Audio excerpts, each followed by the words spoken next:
Aristotle said, "Where the needs of the world and your talents cross, there lies your vocation." Relentless, commonly defined as oppressively constant, determined, showing no abatement of severity, intensity, strength, or pace. I believe relentless is an ethos. You're not stopping until you get what you want. You're not taking no for an answer. No obstacle will deter you from your goals. Relentless mentality is where we get to tap into the mindset of change agents, leaders, and icons. My hope is that their stories will inspire and motivate others to transform their mentality in their profession, their personal life, and ultimately their communities. So remember, when it's tough, will you give up or will you be relentless?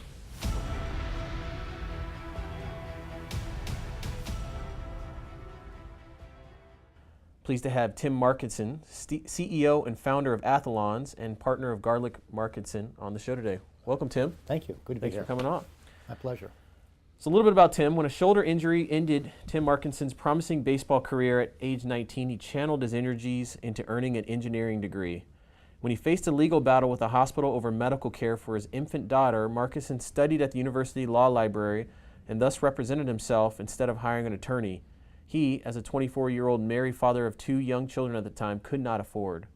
When life kept hurling curveballs at him, the baseball prospect turned engineer turned patent attorney found a way to stay alive at the plate.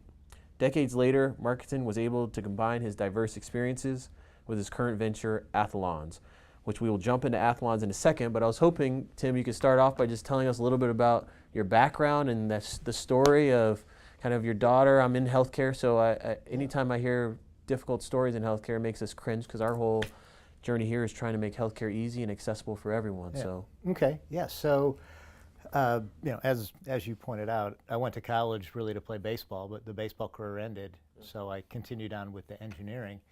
And in my senior year of engineering school, so I was 22, my wife was 21 at the time.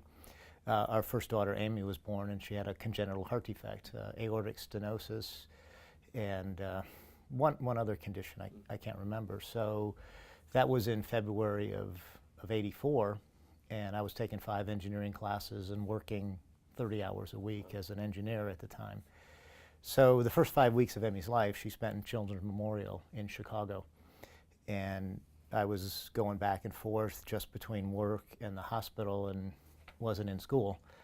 And looking back at that time, it was really a blur because in addition to the heart defect, she had severe gastro reflux, so everything she ate, she threw up. So she was on a half a dozen medications. Everything went in, went out. So we ended up finally getting her on a continuous feed system because that was the first thing where she actually started to be able to keep food in. And the first night that we had it on her at home, we thought she had died during the night because before that, every hour she was up, and she slept that first night for 8 hours. We didn't sleep at all. We're on alarm the whole time. But she had her surgery in October of '84, and it was a success. And she is going to be 35 now in February. And she had 3 years ago, she had the aortic valve replaced with a artificial one, and then about about 3/4 of an inch of her aorta had to be replaced because of was it the blowout? I forget the technical term for it. But during the time that she was born and in the hospital, she was in and out of the hospital 5 times. And each time that she was in, they opened up a new account for us. And like I said, I was 22, my wife was 21 at the time. We didn't know, and we were dead broke. I was making $19,000 a year as a junior engineer. And even with insurance, our medical expenses for Amy was like $600 just for the medications. So, she had her surgery. A couple years later, we had our second daughter, Patty. And right around that time, we ended up getting sued by the hospital for outstanding medical bills. And we had made random payments here and there, but we were broke, so we'd send in $10 here, $10 there. And so, like I said, we got sued, and I started calling around for attorneys, and they all wanted at least a $5,000 retainer. I was like, well, my response was, well, if I had that kind of money, I'd just pay the hospital. I don't contest that I owe it. I just don't have the means to pay for it. So a friend of mine said, you could represent yourself. And I was like, well, my first thought was, well, no, you have to be smart to be an attorney, but This was 1987, so I had little choice but to represent myself. And this was before the internet, so I had to go to the Chicago Law Library and study, and did that for a month and filed my answer. And we had our first appearance, and the judge called us into his chambers, the attorney for the hospital and myself. And now 30 years later, looking back with all the legal experience I had, the attorney for the hospital did a terrible job because he was trying to paint us out to be deadbeats, and we weren't deadbeats. We were just broke kids with a critically ill child. Wow. So the judge saw through that, and he looked at me and asked how my wife was doing, how Amy was doing. Said, "I heard you had another baby. How's the new baby?" So really cordial and friendly. And he goes, "Well, what can you afford?" And as an engineer, I had my spreadsheet. I had everything spelled out. It says, "This is what I make. This is our bills." I go, "Literally, we have $20 a month extra." And he goes, "Okay, this is what you're going to do." It was, we owed like $45,000 in that ballpark. He says, "This is what we're going to do. You're going to pay him $20 a month for the next 3 years, and that'll wipe out your debt." Wow. Yeah. Oh, wow. Okay. So that was a pretty good deal. The attorney for the hospital he jumped up yeah. and said, "That's unacceptable," and the judge just clapped his hands and says, "Good, we got a deal." Wow. So I drove home, and when I got home, I told my wife, "I think I want to go to law school." Yeah. So I'm a big believer in that life, at least for me, has directed me down the path that I was supposed to go. That's a heck of a way to start off the show today, Yeah. Tim. That's a heck of a story. So where did you sound like you've had this hard work and perseverance your whole life. Where did that come from? Like, was that from family, or where did that stem? It's not from family. It really, for the most part, I think it's a survival mode. My wife and I were married at 18. We both came from unhealthy homes. So for the most part, I still don't remember much of my childhood. While I was in my second year of law school, my wife started therapy because she came from an alcoholic family and was starting to do things as a parent that she swore she'd never do. So she started getting therapy and was coming home and mentioning things. It's like, "Gee, maybe I should go." It's like, "Well, nothing wrong with me." So I met with the therapist, and he asked me, "Well, so tell me about second grade." I don't remember second grade, third grade, fourth grade, fifth grade, sixth grade. Don't remember. Still have very, very few memories. And he just says, "Well, don't you find that unusual?" And I says, "Well, to me, that's my norm." He goes, "Well, most people that can't remember their childhood had a fairly traumatic childhood. So did anything happen to you as a child?" I said, "Not that I can remember." And then about 2 days later, I woke up from a nightmare that just terrified me. I could not, literally for the next 28 days, I could not close my eyes. I was so terrified. So, and what it turned out to be is I was a victim of sexual abuse and physical abuse, not only by my father, but administrator at school. And it was, and there were other things that were going on at the time. There was also a victim of child pornography. So in the middle of law school, these memories are starting to resurface and having to deal with that. And that's really part of what we're focusing on with Athalonz is we're donating 5% of our gross profits to Safe at Home organization, which is Joe Torre's organization, to help stop child abuse and help with victims of child abuse. So your daughter, your wife, you are all survivors. It sounds like you all have had a relentless mentality, one way or another, from very young ages, and use that to really power your engines to not only, you said survive earlier, but to succeed and come out even better. So that's a testament to it as well. I have a conversation, and as an entrepreneur, I'm sure you can appreciate this because there's debates about this that go on all the time about whether it's nature versus nurture. Sounds like yours is definitely not nurture; it is more intrinsic to yourself.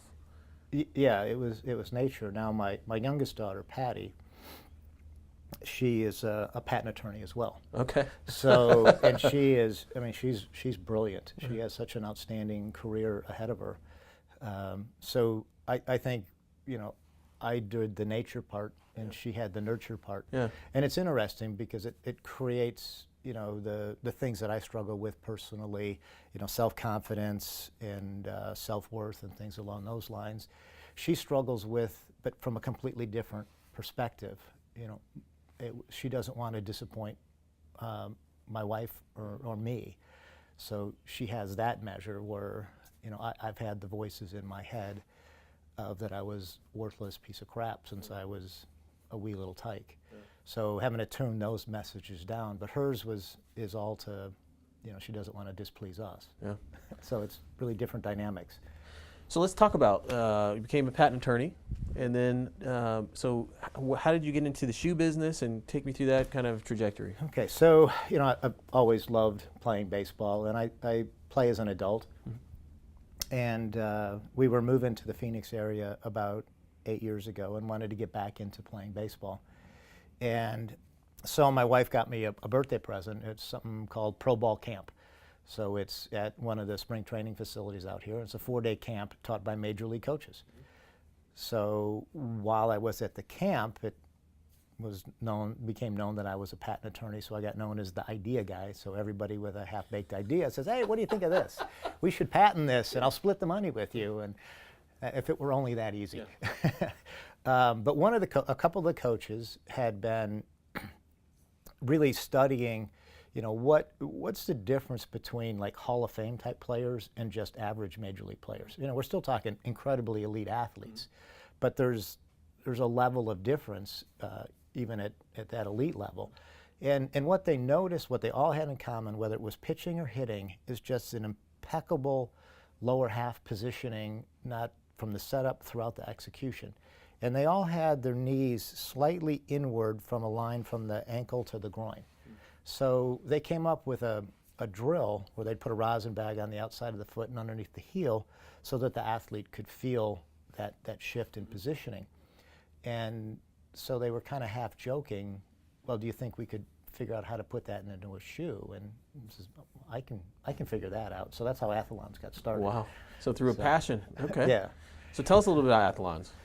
So we are based in Mesa. And, you know, we're still a really small company. We have 6 full-time employees. We have several contractors that work with us.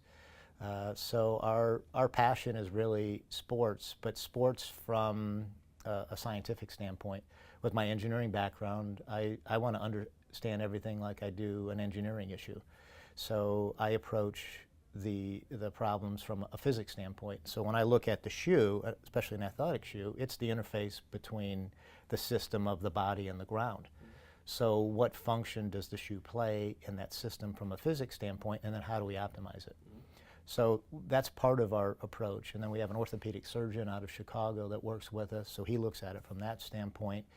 And we have one of the best sports scientists in the world working with us too. He's formerly affiliated with Major League Baseball. Now he does some consulting, but he works with us. So he looks at it from the sports science standpoint. And then we have the professional athlete working with us too. So we've got those 4 diverse viewpoints on what an athletic shoe should do for a person. So our show is all about overcoming barriers and obstacles, and you talked about some of your personal. I can only imagine how difficult it has been to get into the sneaker apparel business. It's got to be very difficult to crack into this industry. It's a huge challenge, and it does require relentlessness. Yeah. Because you know, you've got Nike and Under Armour, Adidas. You've got all the really big boys, and it's a big industry. Mm-hmm. So if I'm not mistaken, Nike spends about $3 billion a year just on marketing. If we ever become a huge success, $3 billion a year in revenue would be amazing. So to be able to spend that on marketing. So we really are doing grassroots, using social media, and, you know, relying on word of mouth. And with our golf shoe that's coming out, we have 70% of the top professional long-distance drivers in the world wearing our shoes already, and they're wearing the prototypes. We just came out with the production version like 2 weeks ago. Okay. So we're no pun intended, but we're getting good traction in the places that we need. We just need to get the public to know more about us, which is a challenge because we're all so inundated with marketing and speeches and great technology, and that's one of the frustrating things from our standpoint is we really do have technology that works. It's proven by mathematics and testing. Most companies can't say that. They come up with some kind of basically hokum science, and so people are just immune to hearing that there's technology that really does help. Yeah. So how long have you guys started Athalonz now? It's been 7.5 years. So 7.5 years. What's been the thing that people have put that head trash that they've told you is you're never going to beat Nike or anything like that? What's the biggest obstacle you've had to overcome with that? It's really the marketing part of marketing? Getting people to hear about us, but doing it in a way, because I balance my personal, because I hate commercials on TV when I'm watching TV. Something popped up on the phone, it's like, leave me alone. But yet we have to market. So how do you balance staying out of people's face but informing them of what we're doing in a positive and more friendly way? So that's been a real hurdle. So what's been the biggest success or aha moment so far when you were like, you know what, we're on to something here with Athalonz? When we first started making prototypes, what we do is we take existing shoes and then we'd cut out the sole and we'd put in our technology, and having major league players play in games in our shoes and then having noted improvement in play. We had one pitcher in particular that was kind of kept bouncing back between AAA and the majors, and then when we put our technology in his shoe, he had a tendency when he'd roll out a little bit when he'd start his load. Well, with the shoe, it really locks that back leg in, so he didn't roll out. So his velocity went up 4 miles an hour. Wow. But more importantly, the control went up. So now he's throwing 98 on the corners and became almost unhittable the rest of that season. So that was really rewarding, and it's like, yeah, we really do have something here. And then when we started to really get in, when I would do the mathematical modeling and go, okay, yeah, this works, but it not just works for guys like major league players, but it works for everybody because of the physics. Wow, that's amazing. So what's next for you guys, other than marketing, and are you expanding to different industry or sports within, or what is really next? So, different variations of the golf shoe. What's next technology-wise is we have something we call the diffuser technology.